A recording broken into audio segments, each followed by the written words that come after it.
Namaste. My name is Sandeep. Friends, today we are going to learn Sun Salutation or Surya Namaskar.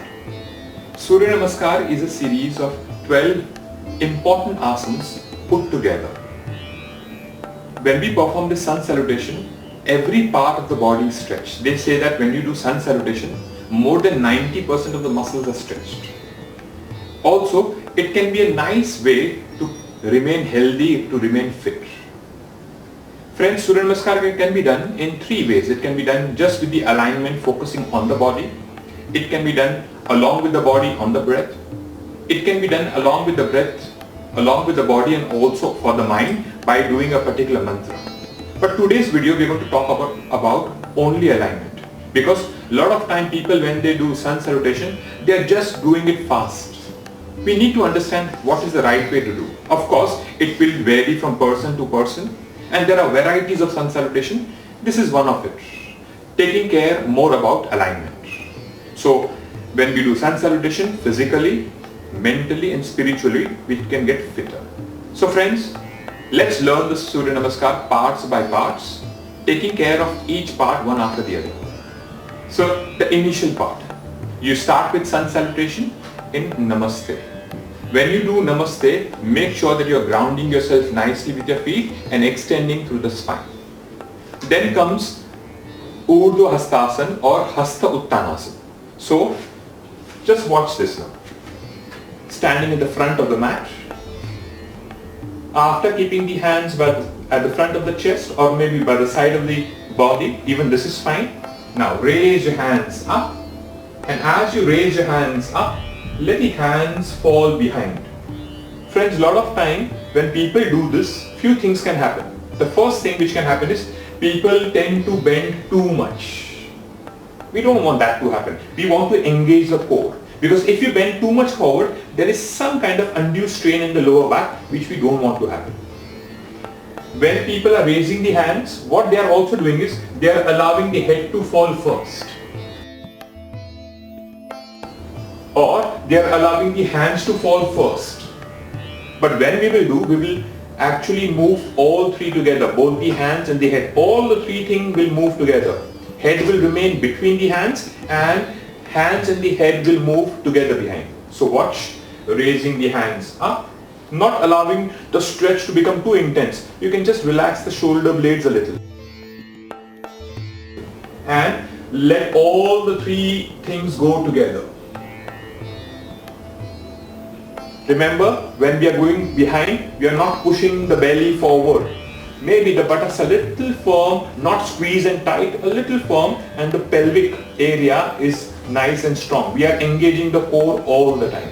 So, one more time, raising the hands, shoulder blades are relaxed, head in between, and into a backward bend. Head and hands will go together. And slowly come back. Friends, you can practice this particular posture for a while to know what exactly is the right position for you, and keeping in mind that all three are together. So this was the first part, the initial part. Now let's go to the other part. From a backward bend, we will go into a forward bend, Uttanasana. So we are into a backward bend. Now, a lot of people, when they bend forward like this, rounding the back. No, we don't want to do that.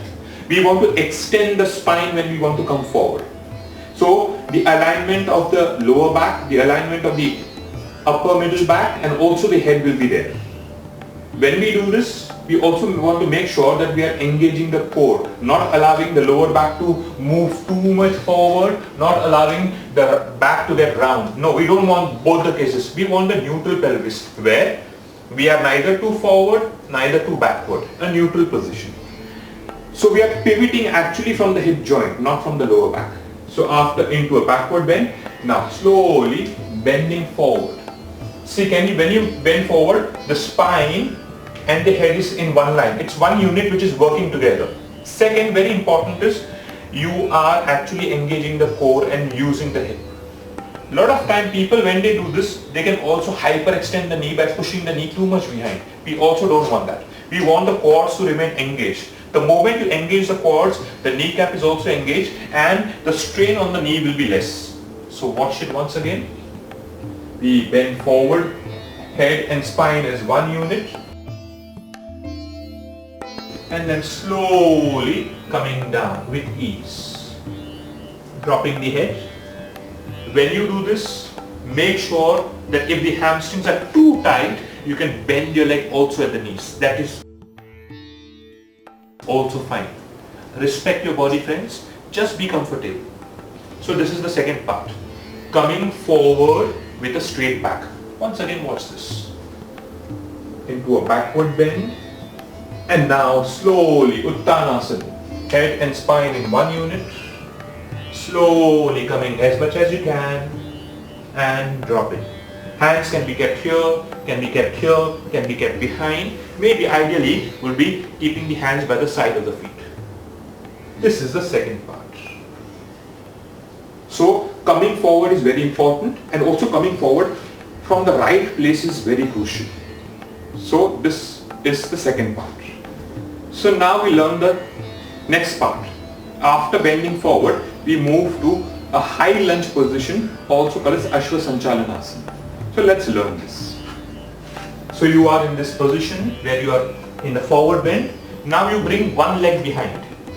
A lot of time people, when they come forward, they keep the hand on the floor and then they bring the leg behind. In this case, there is always a higher possibility that the knee will travel beyond the toe line.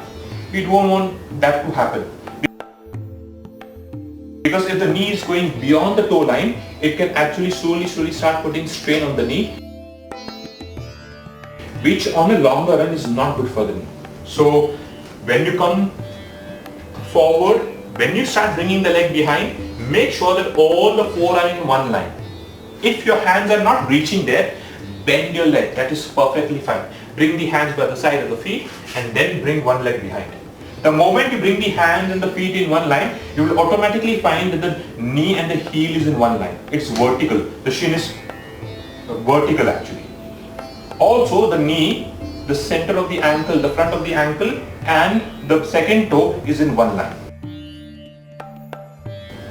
We don't want the knee to fall out, neither inside. It is also moving in the same line. Now a lot of time people keep the palms on the floor. If the limbs are not long enough, they will find that the back is getting round. It's difficult to lift the head. So in that case, it's better to cup the fingers and lift the chest a little higher. And let the head get aligned with the neck. Now comes the third part, very important, the knee. We want the knee to remain extended so that there is nice stretch in the groin, in the hamstrings, and we should feel as if the behind heel is pushing away from us. Be tall, chest is open and keep breathing. If you hold the breath, posture becomes difficult. So, position of the knee, position of the hand, position of the behind leg, position of the head and the spine should be in one line. And then slowly come back. So friends, this Ashwa Sanchalan or a high lunge is very important because it can open the groin and the pelvis nicely. Also it can be maintained with right alignment. Now we learn the next part. The next part is where from Ashwa Sanchalan or high lunge we move into a plank position. So we come to this position, high lunge. Now from high lunge move the leg behind. A lot of time people come to this position and they feel this is a plank position. Can you see my buttock a little higher? Plank means a straight line. Can you see my buttocks higher? No. Can you see my buttocks lower? No, this is also not right. So we have to be in between because when you are here, there is no strain or the core is not engaged. When you are here, there is a lot of strain on the lower back. So we are in between. Also the shoulder and the wrist should be in one line and the palms and the fingers are nicely engaged in this. We don't want the weight to come on the wrist. A lot of time people keep the fingers together and the weight start coming only on the wrist, which on a longer run is also not good for the wrist. So fingers are nicely stretched, body in a straight line, knee straight, head, engage the core. This is very good for strengthening of the core. Maintain like this. Breathe. Maybe when you exhale, you can bring the abdominal wall inside. Hold maybe for 2 or 3 breaths. Usually when you will do in sun salutation, you will be holding with half breath, but just to prepare the core, you can practice this and make the core stronger. The more better you hold, the more the core becomes stronger. Now, let's learn the next part from plank. From plank, we are going to move into 8 points. Some school, they will go into a low plank. Some school will allow all the whole part of the body to come down. There are different reasons for it. If you let the body come down fully, the reason is if the back is not strong enough, then it's better to come down fully flat on the abdomen. But if the back is in good shape, then we can slowly challenge ourselves and come to 8 points. If you are doing a sun salutation A or B or Vinyasa flow, then you can go to a low plank, also called as Chaturanga Dandasana. We are talking about 8 points or Ashtanga Namaskar.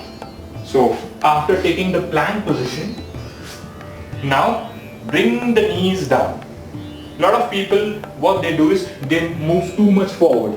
Then the buttock starts falling behind, down on the floor, or the pelvis comes on the floor. So what to keep in mind, after the knee drops down, you just try to bring the chest between the palms. Just chest between the palms. So maybe the thumb can get aligned with the nipple line and chin on the ground. This is the reason why it is called as 8 points. Can you see 2 of my feet? Then 2 of my knee, it becomes 4. Then 2 of my palms, it becomes 6. 7th is the chest and chin is the 8th. So there are 8 points which are touching on the floor. So a lot of time especially in rituals, in few temples, people pray like this. They bow down like this. So 8 points are touching on the floor. Now, after doing this 8 points, let's learn the next step. From 8 points, we will go into a Bhujanga Asana. So in Bhujanga Asana, the area which is below the navel button will remain on the floor. We are not doing an upward dog. We are doing Bhujanga Asana where we are actually lifting ourselves with the help of the lower back muscles and the abdomen muscles, not with the strength of the hand. So after coming to 8 points, what you need to do is you need to first push forward a little, or you can flatten the toes, push yourself forward and then go up. People sometimes they lift the chin too high. This brings a little compression in the neck. So it's better to lift the chin little up, maybe like this, keeping the head neutral. Extending the leg a little out so that the pelvis is nice and firm on the floor and there is no strain on the lower back. Elbows will go inside. So after coming to 8 points, flatten the toes, push yourself forward, extending the leg, lifting the head, the upper chest, the lower chest. Elbows in, shoulders open. Breathe, head neutral. This will slowly make the lower back muscles strong. And also friends, it will create a nice massage on the abdomen, the organs which are there inside the abdomen. So after doing Bhujanga Asana, now let's learn the downward facing dog, also called as Parvatasana. So Bhujanga Asana. After Bhujanga Asana, tuck the toes in and use your hands. Press the hands down on the floor, lifting the chest up and then lifting the buttocks up. So lifting the buttocks up, maybe coming with the toes a little forward and pressing the toes and the heels firmly down. As you press the heels down, just feel that you're lifting the sitting bones or the buttocks up to the ceiling and then sinking from the groin further down like this. After reaching here, if the heel doesn't touch the floor, it's perfectly fine, it's okay. But engage the fingers and the palms nicely. And maybe use your base of the index finger firm to press it down further. As if the ankle or the armpit is going towards the ankle, like this.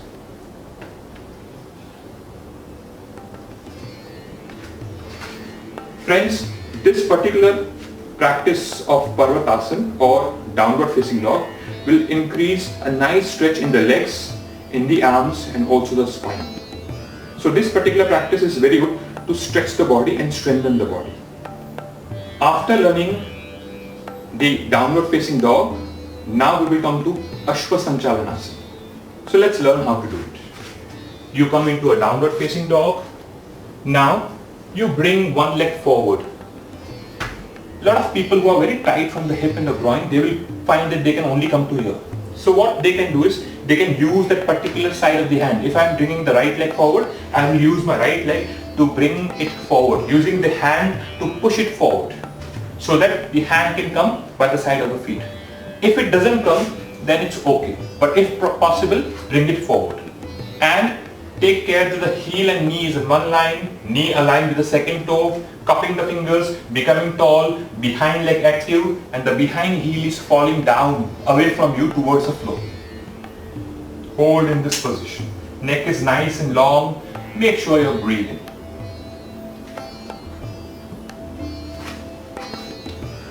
After moving from Ashwa Sanchalan or a high lunge, we then come into Uttanasana or a forward bend. So from here we come to this position. If possible, lengthen from the lower back or feel as if the sitting bone is going up. Lengthen and hold like this. Keep the shoulders relaxed, head, neck falling loose.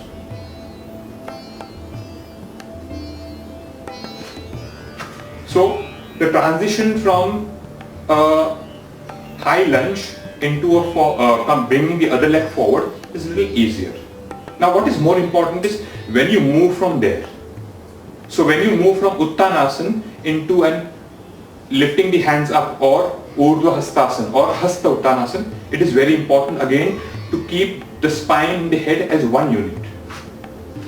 After coming here, now engage the quads, lifting the back up, lengthening the back, holding, using the core, head is in one line. Allow the hands to come at the line of the spine and use your abdomen and the lower back to come up. You are using not a round back to come up. You are using a flat back to come up. More important, you are actually using your feet also. You are pressing the feet down on the floor and coming up so that you can get stability and balance. After coming up, friends, we go into a backward bend, keeping the head in between the hands, engaging the core, not pushing the pelvis too much forward.